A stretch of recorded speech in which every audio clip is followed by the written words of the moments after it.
All right, good afternoon, guys. Happy Wednesday. I've got Eva here with me, and I am streaming through my live stream. So I still have the ES 30-minute execution chart streaming through the live streaming account, but my personal account, this one that I'm speaking on, has a stream of what Eva is showing inside of Zoom, and we are recording it. So double checking, triple checking, recording. Seems to be better quality doing that rather than using Streamlabs off of what is shared inside of Discord. So seems to work. How are you, Eva? How's your week going? Doing well, just busy. Just with a lot of the meetings I have this week. So just trying to like be on top of everything as well as trading as well. Try to get in much of the solid swings as we can. I'm setting up right now because I know a lot of people are going to ask about BTC. So we can start off with that one when Awesome. you're ready. You are good to go. Let her rip. All right, so I know a lot of you guys are so intrigued about BTC. So we have this bull flag and we see how we have a small breakout of this bull flag. We are starting to try to switch trends because previously it was lower highs and lower lows. But currently we are potentially making higher highs. As long as we close above 66.5K, we should test 70. And if this breaks, we're testing that big wall right here around 72K. And this is a big break, similar to how I said last week when MicroStrategies broke 200, it's going to cause a squeeze. This will cause a major squeeze, and this could potentially push it up to at least 79 to 80K range. Ultimately, I believe a lot of the analysts are estimating that BTC will hit 100K at some point. So MicroStrategies will be a big benefit of it. But looking at BTC, this is a potential breakout. It just depends if we hold. So just keep an eye on the 66.5 for that support. So we'll go over the two biggest one that a lot of people are asking are coin and MicroStrategies. For coin, we did have a very strong move from the lows of 160, very strong move, and now it's all about the 200 level. If this could hold, we're testing 212 to 216 range and even better on 224. Looking at the flow for coin, there has been some really strong flow around 220s I've been seeing. And as long as as long as we see the strike for coin not under 200, we could pretty much surmise that 200 can be a really key support for buyers. And as long as we start to see 220s hold and we start to see more strikes, higher strikes getting bought, it could be indicative on the flow that coin will push higher. And if you look at the market net flow for coin, very strong on the call side, put side is actually dipping. So that's a good correlation with the technical analysis, and BTC related play is very strong risk to return to the upside more than the downside. So that's for coin. Lastly, for MicroStrategies, I know MicroStrategy has been a little bit of a divergent from BTC and coin, but as you can see, last week, MicroStrategies did front run the BTC movement. So I believe this is very similar to a lot of people taking profit and market makers shaking out weak hands. So they had that big pullback ever since the gap up on Monday. Pullback, and we are holding that 9 daily moving average, which are this red dotted line. The 9 right now sits at 192.5. So ideally, if this week we're able to close above that 200, it's pretty much indicative of a pretty much pulling back, lot of take profit, reclaim 200 to set up for that big breakout from previous all-time high of 200 right here. If we can close this week above 200, we're set to run pretty much to the end of December. And if you do Nice. look on the flow from MicroStrategies, one more, I see a lot of them around the 220s, 205s. As long as we start to see strikes for the calls above 200, you see how there's a lot of 220s that did come in for, let me see, for the 25th. We also see the market net flow very strong for calls. So risk to return is to the upside for MicroStrategies, just as pullback is a gift for anyone that did miss that 175 breakout to the 200 major breakout. So I you can always add shares. But yeah, go for it. Cedar, if you have anything to interject for this one. No, I love it. This chart looks so beautiful and so primed. Like that back test is exactly what you're looking for. Love to see it. I love it. And even if you pull it up on the weekly, you see how we broke this range? Yep. Back test. Yeah, it's perfect. So I think a lot of people got sucked in on the FOMO when it gapped up to around like 220, 223 area.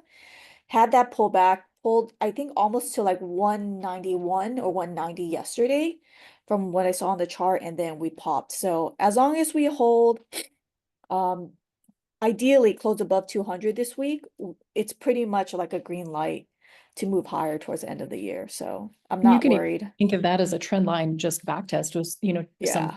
taking as it popped over the trend line Mhm. from that. Let's see, that's in March.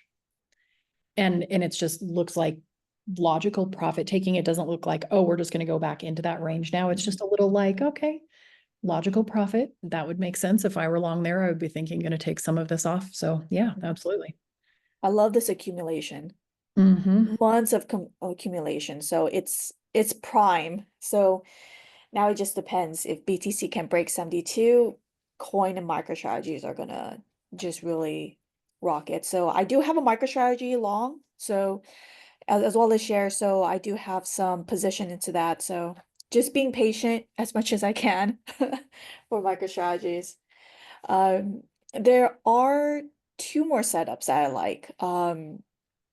The most recent one is the one I got for Micron. So not only do we have a really nice solid double bottom, we had that pop during earnings, and now we're having a triple inside week going on here. If you do pull it up on a daily, it's a lot easier to see because we did hold a small bull gap right here that hasn't been filled, have a little curl right here. So as long as we could take out this 110, 115, then we're pretty much squeezing all the way to the round like 130 area. And the flow was very indicative of 115 for this week and next week too. I did see some lottos for 115, but a lot more on 1025. So I think by next week we should be in the 115 area. And then if everything goes well, we'll see here around 130 probably by mid-November is what I'm thinking for Micron. Okay, nice. Yeah. Yeah, After a and major like, downtrend. So good move so far. and that's so when I talk about balance, it's the same thing that Eva's talking about with accumulation. It just means we were in a range and then we broke the range. So just two different ways of describing exactly the same thing. And that's a range breakout. However you phrase it for sure. And I do have one more. It's very similar. If you look at this, you compare it to the second one, SMCI. It hasn't broken out yet, but MU has broken out. It's setting up right here. I think 50 is that level to really break out. If you Yeah, look at that's flow, there's yeah, over the 50, it's serious. Yeah. yeah.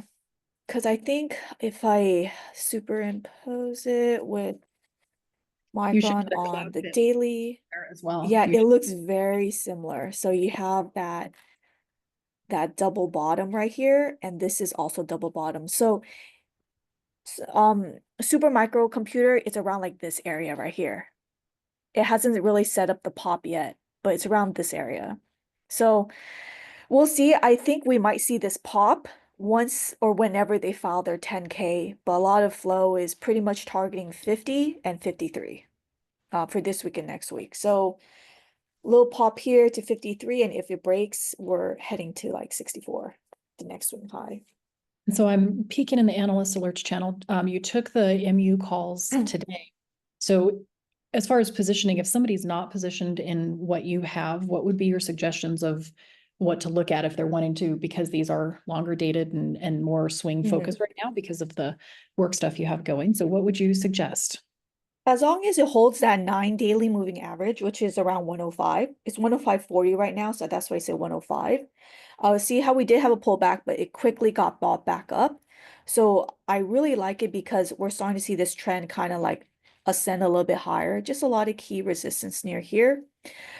Because chips are starting to show strength this today compared to yesterday because of ASML's earnings report. So I believe it's just a lot of the market makers trying to shake out weak hands to set up because Nvidia does have earnings like mid-November.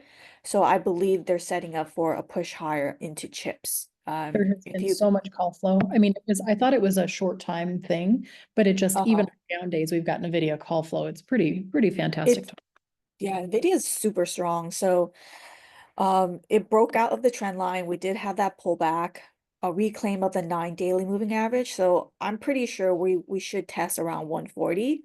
If we break it before earnings, that would be crazy because earnings, if we run before earnings, that's telling me there's going to be a pullback.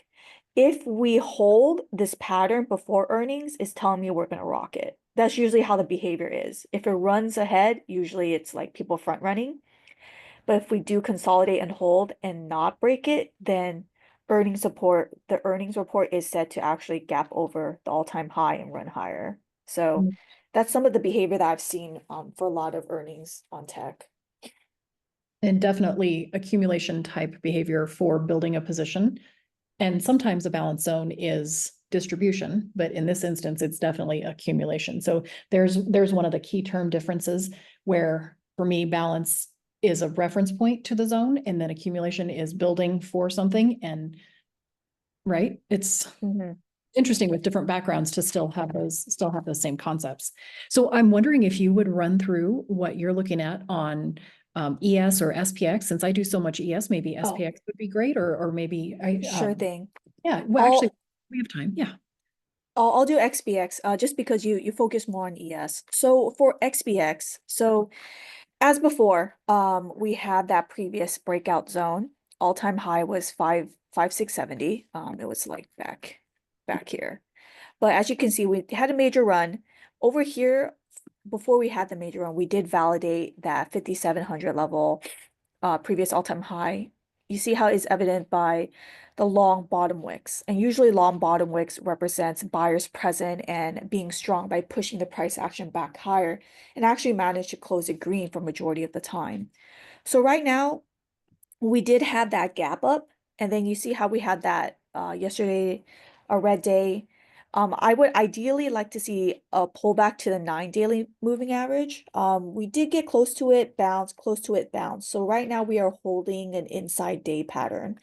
And if we continue to hold the inside day pattern, usually how you would usually play for any inside candle is you have the mother candle and the next few candles, it could be trading multiple candles could be traded within the high and the low of the mother candle. And how you usually play that is you take calls above the high, puts both puts at the low.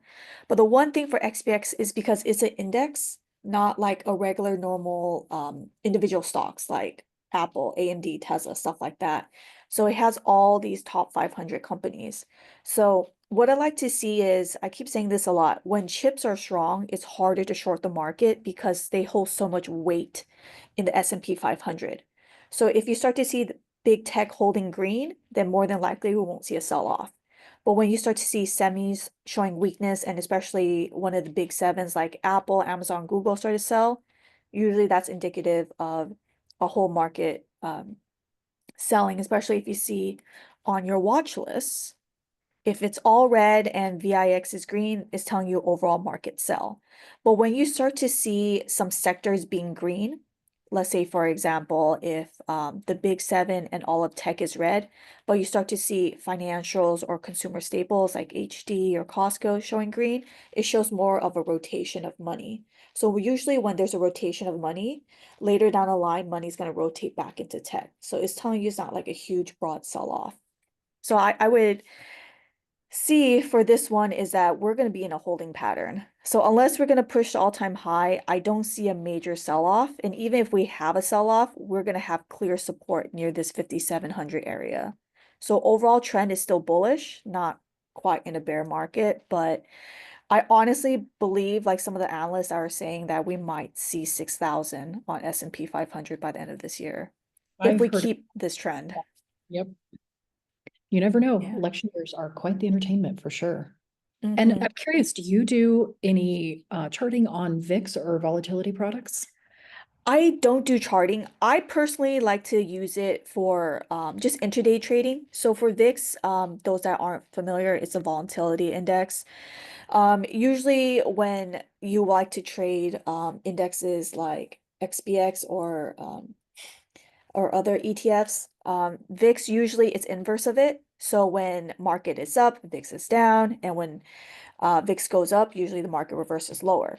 So I like to look at VIX majority if I'm a seller. So if we see a big pop in VIX, it's great for sellers because it's easy to collect premium. So perfect for people that does cash secure puts or covered calls because once VIX drop down, even if the market goes up or goes down, the the premium, the value of the premium contracts because of lower volatility. So it's perfect for sellers.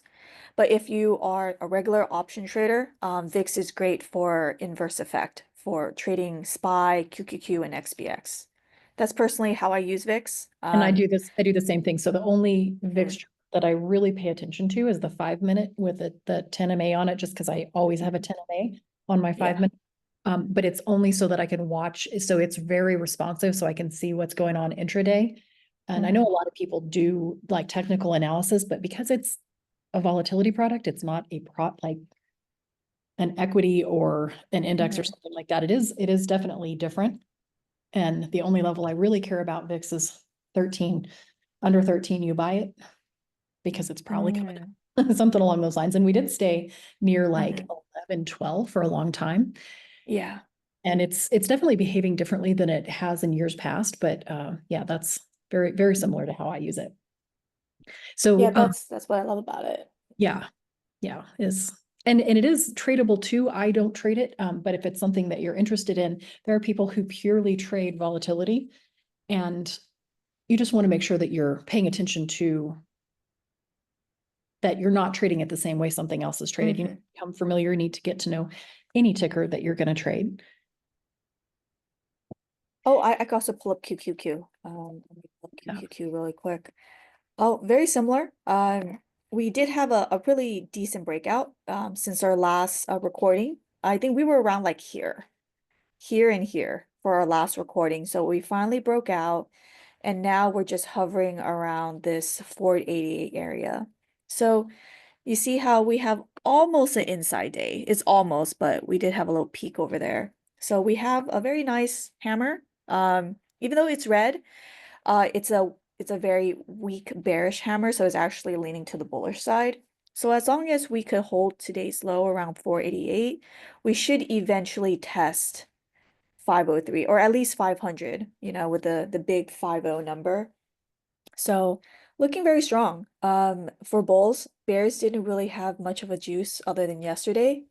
Kind of expected them to try to push it a little bit lower just to fake people out, but bulls are just very strong. It's very hard to be a bear sometimes, Yeah. um, to have that bearish bias. So I would always advise everyone, you can never time the top. As retail traders, as long as we get a piece of the pie, you're golden. It's so hard to always time the top or the bottom. Just catching the ride is usually what retail, the best at retail would get. Unless you do inside trading, then, good job for you Right. guys. Right. Yeah. Nice work. Hmm. Oh, yeah, totally. Yeah, I Excellent. heard about, was it drug? The one that went up like, Yeah. I don't know how many percent, like, I think someone showed me this. Yeah.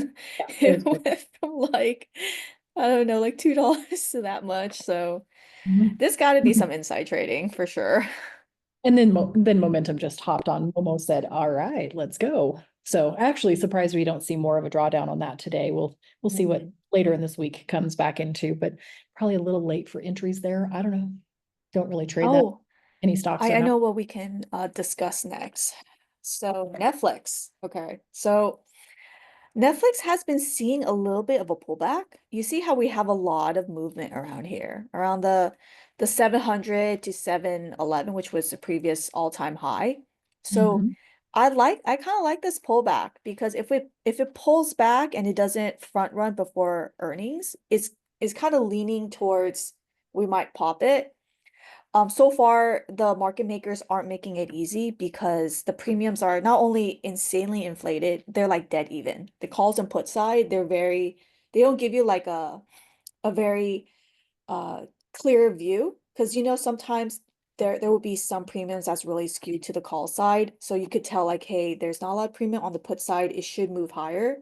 But with earnings, it's so inflated. Even for 80 points out, it's still like $800. Oh, And wow. the weeklies are only pricing in like a 50-ish point move. So it's high chance of IV crush. But just seeing how the price action is, um, this pullback, see how it pulls back near this 48 exponential moving average, we pop back up, we're getting near it. So if we do pull back a little bit under 700 before earnings, more than likely we're gonna pop back up. So that's how I see it for some earnings. I've seen it more often than not is like I said again, if it runs into earnings, it's telling me that it's usually going to drop. But if we consolidate and actually pull back a little bit before earnings, it's indicative of a pop. So that's usually for tech. For regular other stocks like financials, those are a little bit harder since I don't track those as closely as I do for tech earnings. They So definitely behave differently, the financials do, which is yeah. that nuance difference between NQ and ES or QQQ and Hmm. SPY. Definitely. So those that want to play Netflix, I would highly suggest don't play Netflix weeklies. Play sympathy plays like Disney or Roku. I think for Disney, if you pull it up, it is in a choppy manner right now. But I didn't see significant flow. But this is very similar. If you pull this up, doesn't this look eerily similar to like Micron? See how the You setup see the is? similarity, Very absolutely. right there. So similar. So that's what I'm saying. It's like in the market, everything's all about patterns. If you could recognize when these patterns happen, you could really be able to predict how it moves after. So see how it's very similar to Micron. So other than that, the other one for other than Disney, I did check flow. There's really not a lot of decent flow. I keep seeing 95, but these were bought up in the morning, so it's already in the money. So I don't have flow for Disney at this time. The other one is Roku. Roku actually having a very nice base right here.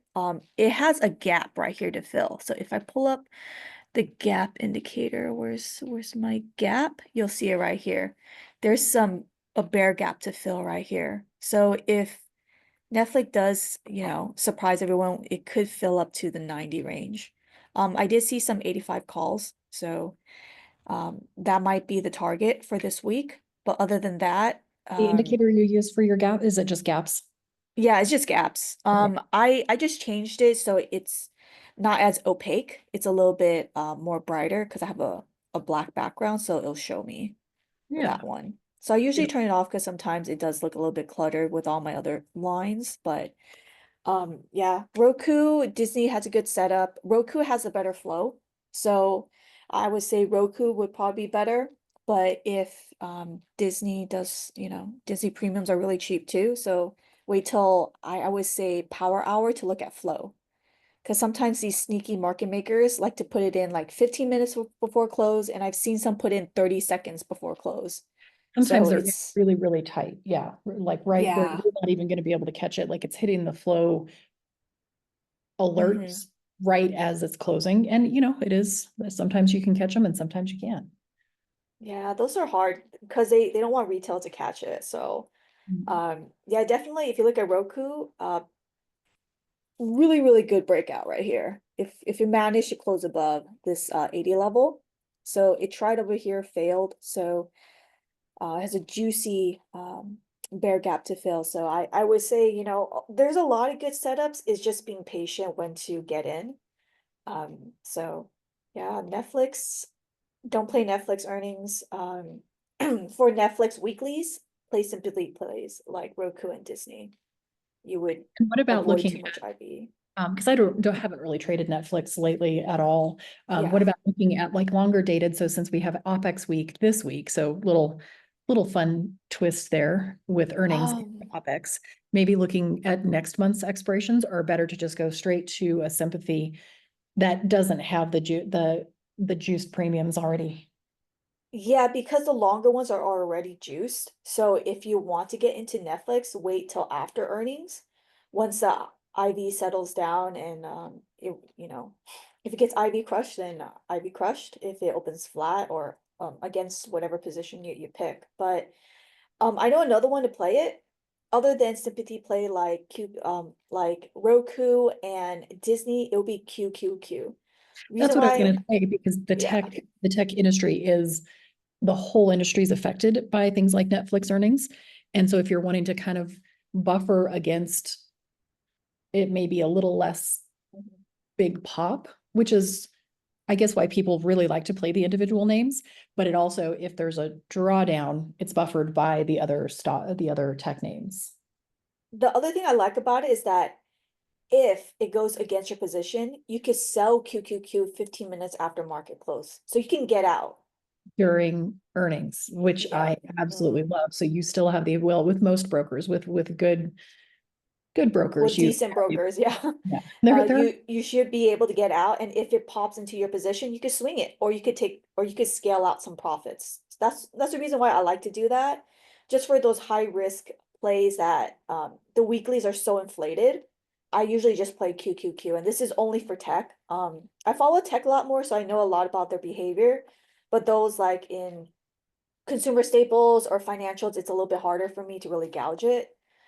Those best one is to either trade the ETFs like XLF for financials, or you just do the sympathy play with other banks. But looking at the trend for banks, majority of them are knocking it out of the park. We had JPM, I think we had Bank of America, Wells Fargo, I think popped as well. So banks are actually having a great quarter, they are surprisingly. definitely much stronger than I thought they would be coming into this interest rate environment. So it's pretty fascinating. Yeah. Yeah, It they're it really did doing pop a good higher. job. Yeah, so definitely, is that all-time high? Oh yeah, it is. Mhm. Okay, well, banks are doing strong. I wish I had my levels for Goldman Sachs, but it's just kept going. There's more. Oh, here you go. Remember how we saw this very similar to, Balance remember range. we saw this pattern? We Mhm. just talked about it. It's not Micron, it's MicroStrategies. This similar pattern that we have for daily. Yep. See how it is? Very similar.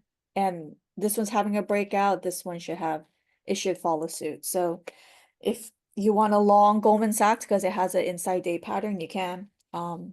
Banks are just doing extremely well. Actually, I might look at wait, Right. let me pull a Goldman Sachs. I actually like this. This is something too. Ooh, the flow isn't really indicative of it. A lot of 530 puts. Oh, 540s. Let's see. These are all 545. The net flow is actually pretty good. I just don't like how there's a lot of puts on 530 or 525. So let's see. Goldman Sachs will be on my radar for a potential swing. Maybe pull back to the nine, like the back test of the breakout. So back test around 515. Same thing that we had a back test below 200 towards the nine. So Beautiful. Awesome. Well, I know you're kind of tight on time, but can I ask you yeah. what your favorite mindset for psychology of trading, how you think about things? So what do you have internal things that you say to yourself, or maybe when you were first started trading? What, we've never talked psychology and I can't believe that, but I was like, we should cover a little spot. Definitely the biggest one is don't FOMO. So I know a lot of people hopped into MicroStrategies, and of course some did get paid, as a day trade, but you saw how they crushed the people that jumped into it, that were late to the party to 200 break last week. So now that I did see a pullback, it's perfect optimal time to get in as long as the key breakout level holds. So I would always say don't chase, because more than not, you might get crushed if it pulls back. And it goes for a lot of trades. It doesn't have to go for swings. It could be day trades or scalps. But be patient because majority of the time, if you're a patient trader, you'll be able to catch a lot of these A plus trades without the stress of like scalping or playing zero DTs. So 80% of the time for me is patience and planning, and 20% is execution. So if you have your plan Favorite set up thing. and you're Oh, patient, sorry. yeah, you'll be able to really capitalize on a lot of the big trades. Those that followed me last week, we caught MicroStrategies twice. We caught CrowdStrike. Well, we almost caught UPST. It played with my heart and it actually ran after I closed it. But you see how the planning, as long as you have the plan set up and you're patient enough, you'll be able to capitalize on those 200, 300% trades. So don't sell yourself short on just thinking that you're only able to get 20, 30%. If you're a swing trader, you'll be able to capitalize on a lot more. For day trade or scalps, if you're fine with that, aim for 30, 50% and then leave runners. But try not to FOMO because it has blown my account multiple times when I was training towards the beginning. So that's And the one greed that I leads to lost the that, most right? money. That's, I think, greed, like seeing those dollar signs is one of the Hmm. biggest, at least for me, of like, oh, I could make, like if I don't get in now, I'm going to make less money. So my favorite saying around what you're describing is the market is in the business of Hmm. redistributing money from the impatient to the patient. Hmm. But definitely, I think money is loading into Bitcoin, just how everything is set up. So watch that 72K break. It will cause people a lot of FOMO. So those that are worried about the volatility of MicroStrategies or coin, just take shares. Just take shares. Coin or MicroStrategies. I already have MicroStrategies because I like the volatility, but some people can't handle it. So those with smaller accounts, if coin is too expensive for you, MicroStrategies would be your best bet. Okay. Awesome. I appreciate your time, Eva. It was great catching up with you, and we'll see if we can coordinate some more of these in the future during market hours. And I know sometimes it's challenging, but I think it's Mhm. nice to have this live chart in front of us. So I'm really appreciative. Awesome. Well, thank you so much. I'll speak with you soon. Thank you. Thank you.